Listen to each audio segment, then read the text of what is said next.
क्या है इसे क्या कोल छो सुबह। तो एंथैल्पी हमारे पास हमने पढ़ा था heat change at constant pressure. अब हमारे पास अगर इसी एंथैल्पी को अगर हम कैलकुलेट करेंगे at particular conditions like 25 degree Celsius जो कि 298 डिग्री केल्विन होता है, और हमारे पास कितना प्रेशर होना चाहिए, दैट शुड बी 1 बार। तब उन कंडीशंस को हम कहते हैं स्टैंडर्ड कंडीशंस, और तब जब हम एंथैल्पी फाइंड करेंगे उसको हम क्या कहते हैं, स्टैंडर्ड एंथैल्पी। फिर हमने डिफरेंट एंथैल्पी के बारे में पढ़ा था, ठीक है, जिस तरह हमने पढ़ी थी एंथैल्पी ऑफ फॉर्मेशन, ठीक है, इस तरह एंथैल्पी ऑफ फेज ट्रांजिशन में पढ़ा था हमने क्या सर, एंथैल्पी ऑफ सब्लिमेशन पढ़ा था ना sir, enthalpy of fusion, enthalpy of vaporisation. इस तरह आगे जाके हमारे पास आ जाएगा अब यहाँ पे एंथैल्पी ऑफ फॉर्मेशन में हमारे पास हमने बोला था कि कैसे हम निकालेंगे एंथैल्पी ऑफ फॉर्मेशन। कैसे हम फाइंड करते हैं सर, जब आपके पास एक मोल ऑफ सबस्टेंस बनेगा अपने कंस्टिट्यूएंट से, तब हमारे पास जो एंथैल्पी चेंज आएगी उसको क्या कहते हैं सर, एंथैल्पी ऑफ फॉर्मेशन। जिस तरह हमने देखा था H2O जो आपके पास स्टैंडर्ड फॉर्म में बनेगा, वो कौन सी फॉर्म है इसकी, लिक्विड। ये किससे बनेगा, H2 और किससे, O2, हाफ ऑफ O2। क्यों, क्योंकि यहाँ पे बैलेंस करके अगर आप देखोगे यहाँ एक ऑक्सीजन, ये बने आख, ये हाइड्रोजन, ये हाइड्रोजन। तो कितनी एंथैल्पी ऑफ फॉर्मेशन आपके पास है sir, that is 285 kilo joules per mole, ठीक है ना। इसी तरह सिंपली आपके पास अगर CH4 को बनाना होगा तो ग्रेफाइट कार्बन की वो फॉर्म, और आपके पास हाइड्रोजन गैस यहाँ पे तो बनेगा इतना। सिमिलरली आप हर एक की निकाल सकते हैं, लेकिन हमेशा किसके लिए फाइंड होती है सर, एक मोल ऑफ सबस्टेंस के लिए। मैंने अगर इसके लिखा, जिस तरह मैंने आपको एग्जांपल तब भी दी थी कि अगर आपके पास ऐसा होगा 2H2 plus O2 gives 2H2, क्या ये एंथैल्पी ऑफ फॉर्मेशन होगी, नहीं। क्यों, क्योंकि आपके पास यहाँ पे एक मोल नहीं बन रहा। आपको किसके लिए देखना होता है सर, एक मोल ऑफ सबस्टेंस के लिए। वो जो आख मोल खतर शेष लगा यूं था, 2 मोल्स के लिए कितना लगेगा, मल्टीप्लाई बाय 2। तो ये एंथैल्पी ऑफ फॉर्मेशन है, ये सिंपली एंथैल्पी ऑफ रिएक्शन होगी आपके। ये है फर्क एंथैल्पी ऑफ रिएक्शन और एंथैल्पी ऑफ फॉर्मेशन, और ये स्टैंडर्ड कंडीशंस पे, तभी इनको एंथैल्पी ऑफ स्टैंडर्ड एंथैल्पी इसको कहते, चाहे फॉर्मेशन है किसी भी प्रकार के। जरा इसके लिए बता दीजिए, what is this, what is this, हम हाइड्रोजन ब्रोमाइड के लिए तो H2 gas plus Br2 liquid, इसको क्या कहते हैं, Br2 लिक्विड को ब्रोमीन वाटर भी। क्या इस ब्रोमीन जो एग्जिस्ट इशू वही अक नॉन मेटल जो कि एग्जिस्ट करता है लिक्विड फॉर्म में, किस फॉर्म में, वरना जितने भी नॉन मेटल वो किस फॉर्म में एग्जिस्ट करते हैं, गैसेस फॉर्म में। यम तो वुचमुत ना non metal gases form, even solid form में देखिए कार्बन जो ग्रेफाइट जो उसकी फॉर्म क्या है, सॉलिड। यूजुअली नॉन मेटल्स आसान क्या, गैसेस फॉर्म में, मगर क्या सॉलिड समझते हैं। मगर वहीद अकुई नॉन मेटल जो किस में एग्जिस्ट करता है सर, लिक्विड फॉर्म में, वो कौन है सर, ब्रोमीन। तब इसको क्या कहते हैं, ब्रोमीन वाटर भी, ठीक है। H2 हमेशा गैसेस फॉर्म में, तो क्या बनेगा सर यहाँ पे आपके पास HBr, ट्वाइस HBr अगर बैलेंस में करो। और अगर आप इसके लिए देखोगे एंथैल्पी ऑफ रिएक्शन, क्या यहाँ पे एंथैल्पी ऑफ फॉर्मेशन होगी, नहीं। एंथैल्पी ऑफ फॉर्मेशन कितने मोल के लिए देखा जाता है, एक मोल के लिए, यम 2 मोल। अगर तुम -72.8 किलो जूल्स पर मोल। वही अगर तो कड़न ये एंथैल्पी ऑफ रिएक्शन, अगर इससे अगर आपको फाइंड करना होगा यहाँ पे कि बता दीजिए आपके पास एंथैल्पी ऑफ फॉर्मेशन कितनी होगी, तो तवही सब एंथैल्पी ऑफ फॉर्मेशन कचन मोलन वुचा, कचन मोलन वुचा एंथैल्पी ऑफ फॉर्मेशन, 2 मोलन वुचा एंथैल्पी ऑफ फॉर्मेशन 1 मोल के लिए देखी जाती है। चकची कट, हाँ।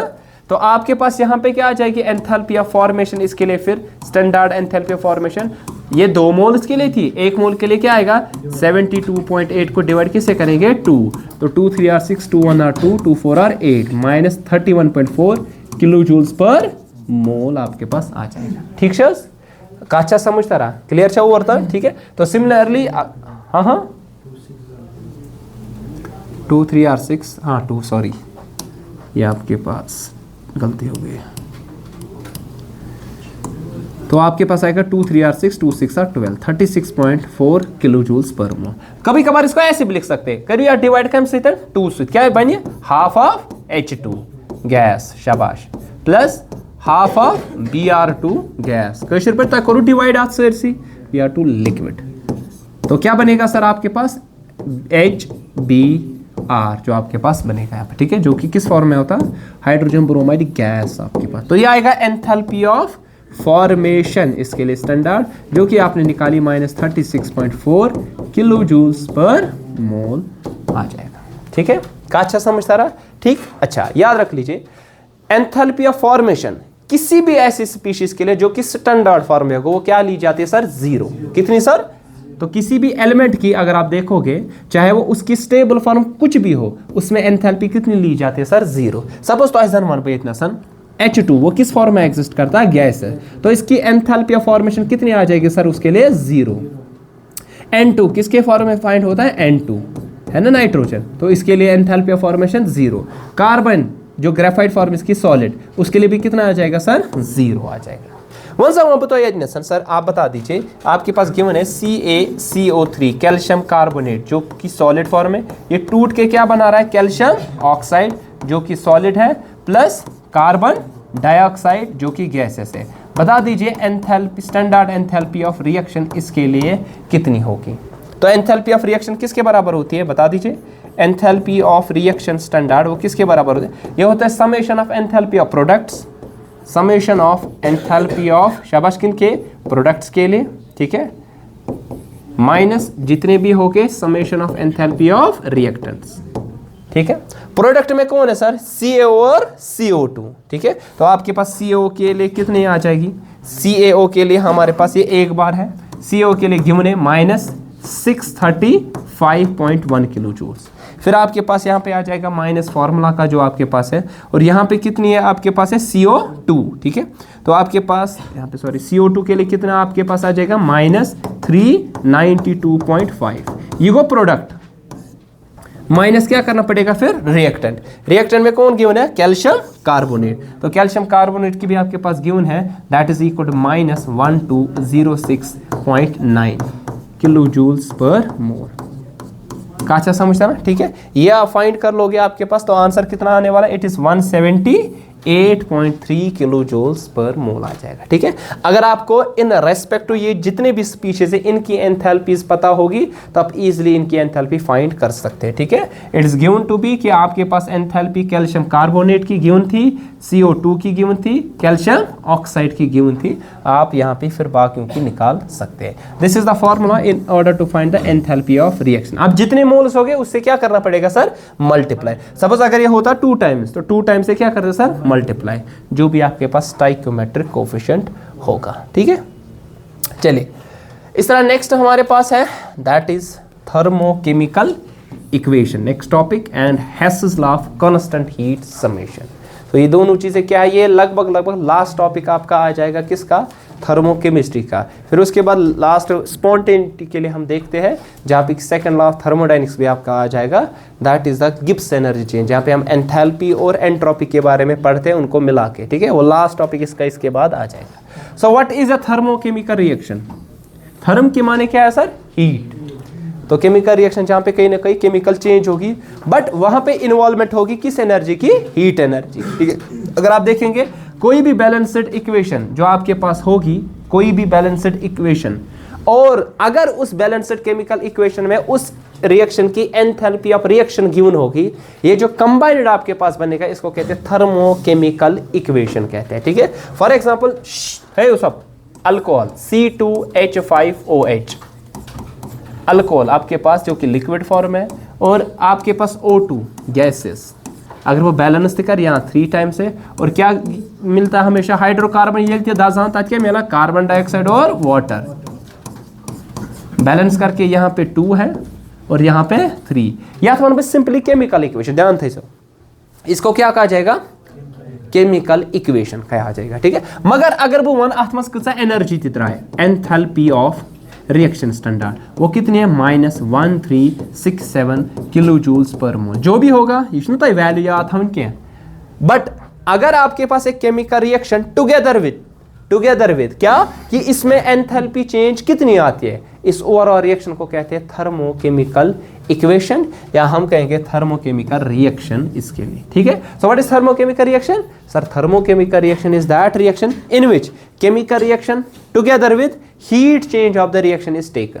अगर आपके पास पता होगी रिएक्शन क्या है और कितनी हीट चेंज आपके पास आती है at constant pressure, that is the enthalpy, तब इसको कहेंगे थर्मोकेमिकल इक्वेशन। तो ये आपके पास आ जाएगी इथेनॉल के लिए थर्मोकेमिकल इक्वेशन। ठीक है, तो इससे ये पता चला कि आपके पास कांस्टेंट प्रेशर और टेम्परेचर पे आपके पास कि कंबशन का मतलब क्या होता है, जब भी कोई चीज किसके साथ रिएक्ट होगी, ऑक्सीजन के साथ बर्न होके वहां पे क्या निकलेगा, हीट नेरना, हीट एनर्जी। कह चीज जालान शायद क्या नेरा सर, वहां पे हीट एनर्जी इवॉल्व होती है। ठीक है, नेगेटिव साइन क्या इंडिकेट करता है, इट इज एक्सोथर्मिक, ये एक्सोथर्मिक है।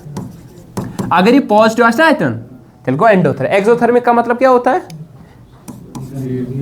Overall heat energy, overall heat energy is evolved. Overall आवाज समझ भी क्या वनान मतलब इवन दो अगर से देखते ना, सपोज अगर आपने 10 जूल दी, आपको निकल रही है 100 जूल, ओवरऑल कितना रहा है 100 - 10 दैट इज 90। तो हमेशा ना एक्सोथर्मिक मज ऐसे नियर नहीं हो, आप दे सकते हैं, लेकिन ओवरऑल में नेट चेंज एनर्जी निकलती है, न कि अस पेवान दिन। ठीक है, अच्छा दिन पे मगर वो कम एज कम्पेयर टू कितनी इवॉल्व होती है। तो यहाँ लिखा है negative sign of enthalpy indicates that this is an exothermic. हमेशा हर का कंबशन रिएक्शन आसान, हर कोई कंबशन रिएक्शन जो भी होती है वो हमेशा क्या होती है, exothermic. Remember that, combustion reaction हमेशा एक्सोथर्मिक इन नेचर होती है।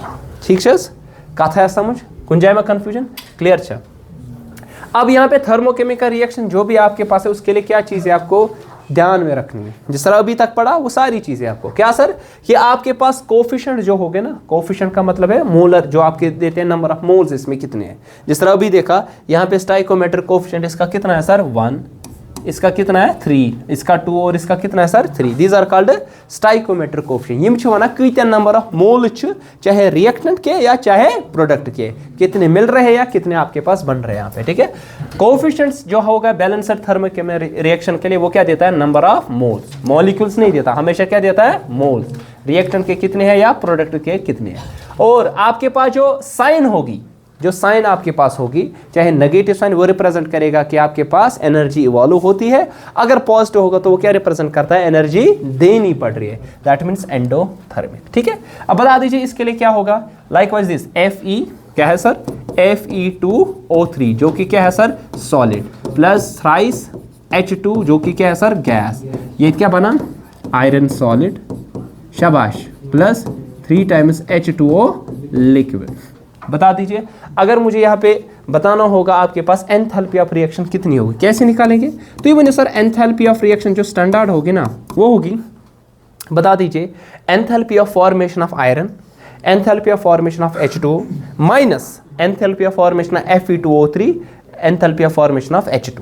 ये कैसे लट सर, ये कैसे लट सर 2 लट छुनस मन तो मैं कत, यह आयरन यह standard form, yes standard form में कितनी होती है एंथैल्पी 0, तो 2 × 0 लिखोगे आप, plus 3 × what is enthalpy of formation of H2O, what is enthalpy of formation H2O मतलब अख मोल ये H2O बन पन्न कॉन्स्टिट्यूएंट्सन पे तथ क्या वन एंथैल्पी ऑफ फॉर्मेशन, सो ओरे गिवन सर कितनी है H2O के लिए -285.83 किलो जूल्स गो ये प्रोडक्ट माइनस रिएक्टेंट, रिएक्टेंट में क्या है Fe2O3, तो Fe2O3 जो आपके पास है उसकी कितनी कीमत आपके पास है, इट इज -824.4। ठीक है, बात क्या है H2 कितनी बार है सर 3 बार, कितनी है H2 की यहाँ पे गिवन है H2 के लिए वो कितनी है सर 0, क्यों, क्योंकि आपके पास किस फॉर्म में होगा स्टैंडर्ड, H2 ने स्टैंडर्ड फॉर्म, तो इसके लिए 0 और इसके लिए 0, अगर ने गिवन तो शायद तो गो पाने फिक्र तारो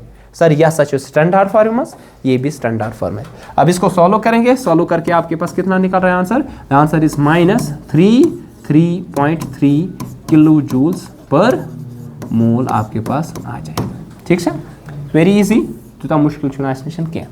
अच्छा ये क्या आ जाएगा, एंथैल्पी ऑफ, बोलिए एंथैल्पी ऑफ रिएक्शन। अगर मैं बता दूं 1 मोल के लिए कितना आएगा, आप क्या बता दोगे, वो आ जाएगा एंथैल्पी ऑफ फॉर्मेशन। मगर एंथैल्पी ऑफ फॉर्मेशन देखते हैं एक सबस्टेंस के लिए, ये कस वना सर बह नहीं एंथैल्पी ऑफ फॉर्मेशन कैलकुलेट कर कहीं। ठीक है, वो तो मैं कत वन अगर मैं अथ रिएक्शन का डिवाइड, इसी रिएक्शन को मैं डिवाइड करूंगा 2 से, किससे सर, सरसी रिएक्शन अथ कर 2 से डिवाइड, जो भी है ना रिएक्टेंट गिव्स प्रोडक्ट, तो यहाँ पे क्या आ जाएगा बता दो, क्या आ जाएगा, यहाँ पे बनेगा ½ ऑफ Fe2O3, शाबाश सॉलिड। अच्छा यहाँ पे क्या बनेगा शाबाश 3/2 H2 गैस। अच्छा यहाँ पे क्या बनेगा 2 को कैंसिल Fe सॉलिड और 3/2 शाबाश H2O लिक्विड, ये आएगा ना है ठीक शा।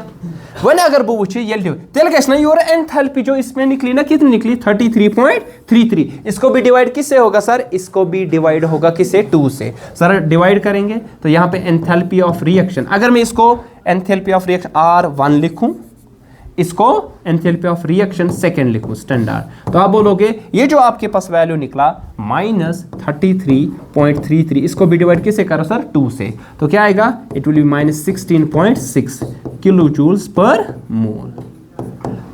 ऐसे क्या तो से फिगर है, इससे हमें ये पता चला अगर आप रिएक्शन को दोनों तरफ से मल्टीप्लाई करोगे किसी कांस्टेंट से, तब जो एंथैल्पी होगी ना रिएक्शन की उसको भी मल्टीप्लाई किससे होगा, उसी कांस्टेंट से। आपने किससे मल्टीप्लाई किया 1 या डिवाइड किया 2, मल्टीप्लाई किया 1/2, तो यहाँ पे भी जो एंथैल्पी ऑफ रिएक्शन थी जो कि इससे पहले इतनी थी उसको भी डिवाइड होगा किससे 2 से या 1/2 से मल्टीप्लाई। आज तो आराम से ये फिक्री एंथैल्पी ऑफ रिएक्शन जो आई ना सेकंड केस में, सेकंड केस वो हाफ आया एंथैल्पी ऑफ रिएक्शन जो थी फर्स्ट केस में। हाँ ना सब में, क्योंकि आपके पास डिवाइड होता जाएगा। ठीक है, आई बात समझ।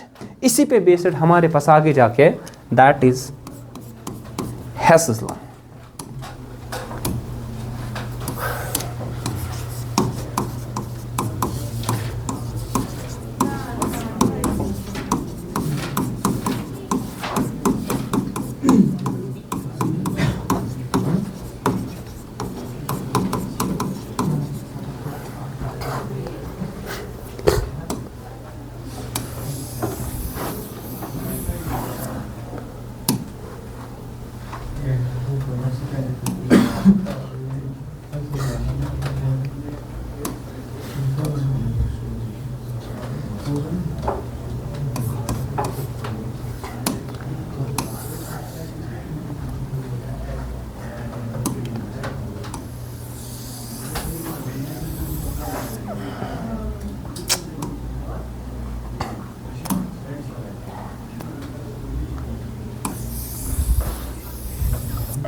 इसको क्या हो गया, अच्छा एच आओ था,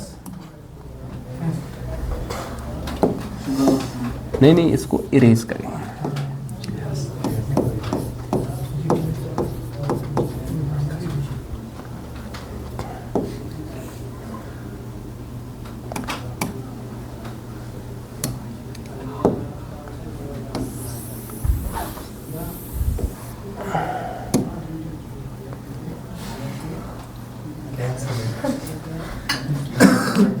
क्या उल्टे मीन्स क्या हो,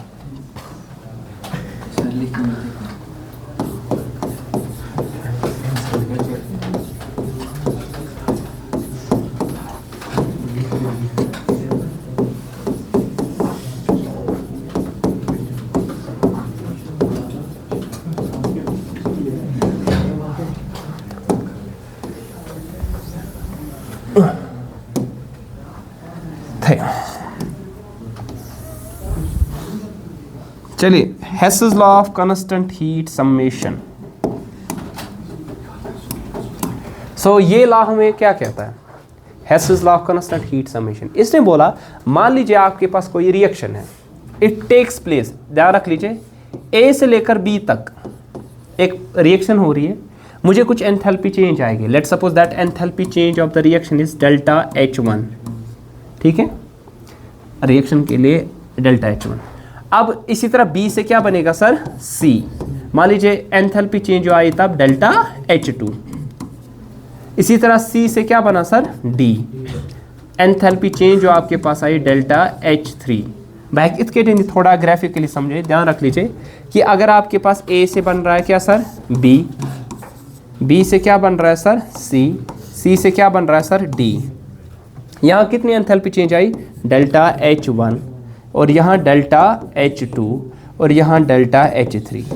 आपसे बोला जा रहा है व्हाट इफ अगर आपके पास A से लेकर डायरेक्टली क्या बनेगा सर D, तब एंथैल्पी चेंज क्या होगी delta H of the reaction कुछ होगी, है ना सर। ये कितनी होगी, अगर आपको ये सारी चीजें पता है तो हमें A से डायरेक्टली क्या बनेगा sir, D। Hess's law of constant heat summation ये कहता है if a reaction is carried out in number of steps and you know the enthalpies of each step, आपको हर एक स्टेप की एंथैल्पी पता है, then total heat of the reaction, total enthalpy of the reaction, it is equal to sum of the enthalpies of individual steps. कशर पठन कि अगर हसा कह reaction it proceeds in number of steps, बनो अस फाइनल प्रोडक्ट, ए से बना B, B से सी से फाइनल प्रोडक्ट क्या बना D. If you know the enthalpies in each step, but directly A से डी आपके पास पता है कि ये रिएक्शन भी होती है, तब उसकी जो एंथैल्पी आएगी, enthalpy of reaction if directly A से क्या बनेगा डी, वो होगा जो इंडिविजुअल स्टेप्स में एंथैल्पी थी उनका समेशन आ जाएगा। This law we called as Hess's law of constant heat summation. इसे ये पता चला कि हम रिएक्शंस को ऐड कर सकते हैं ना, हम रिएक्शंस को सब्ट्रैक्ट कर सकते हैं। इससे पहले पता है हम रिएक्शन को मल्टीप्लाई किसी पॉजिटिव नंबर से कर सकते हैं, लेकिन हमने सीखा अब यहाँ पे हम ऐड भी कर सकते हैं। वो कितके अगर ऐड करेंगे, क्या ऐड करके, ये फर्स्ट मान लीजिए, ये सेकंड मान लीजिए और ये थर्ड मान लीजिए। अगर आपको प्रूव भी करना होगा, देखिए कैसे ऐड कर लो फर्स्ट को, सेकंड को और थर्ड को। चला ऐड करो, ऐड कर रिएक्टेंट लेफ्ट हैंड के साथ, राइट हैंड के साथ, तो ये क्या आ जाएगा आपके पास a plus B plus C, a plus B plus C. यहाँ क्या बनेगा sir, b plus C plus d, ठीक है ना। तो यहाँ पे b और c क्या होगा सर, कैंसल, तो क्या बना a गिव्स d। अगर आपने रिएक्शंस को ऐड किया तो इनकी एंथैल्पीज भी क्या होगी सर, ऐड। तो आप बोलोगे एंथैल्पी फिर जो रिएक्शन की आएगी डेल्टा H1, डेल्टा H2 और डेल्टा H3 आपके पास आ जाएगी। यही है Hess's law of constant heat summation. Summation का मतलब है एडिशन, हीट समेशन मतलब कि एंथैल्पीज को ऐड कर रहे हो आप। If a reaction proceeds in a number of steps, then the heat of the reaction, if you know the heat of the individual steps, it's equal to sum of the heat enthalpies या sum of the enthalpies of the individual step। जो individual steps में आपके पास energy change आएगी उन सब का summation आएगा, ठीक है। अगर मान लीजिए ये 2 जूल, ये 3, ये 5, डायरेक्टली अगर बनेगा तो ऐड करना 2 + 3 + 5 दैट विल बी 10 जूल्स अगर आपके पास आ जाएगा। तो मान लीजिए ए से बी तक आपके पास है 10 जूल, बी से सी तक आपको लग रहा है -20 जूल, शाबाश। सी से डायरेक्टली बन रहा है आपके पास -40 जूल। बता दो क्या होगा फिर, ए से लेकर डी तक करो ऐड, 10 + -20 + -40, तो कितना आने वाला है, -50 जूल्स आपके पास आंसर आ जाएगा। ठीक, आई बात समझ, ठीक। इस पे प्रॉब्लम्स हम कल देखेंगे आगे जाके, ठीक हो गया मन नहीं।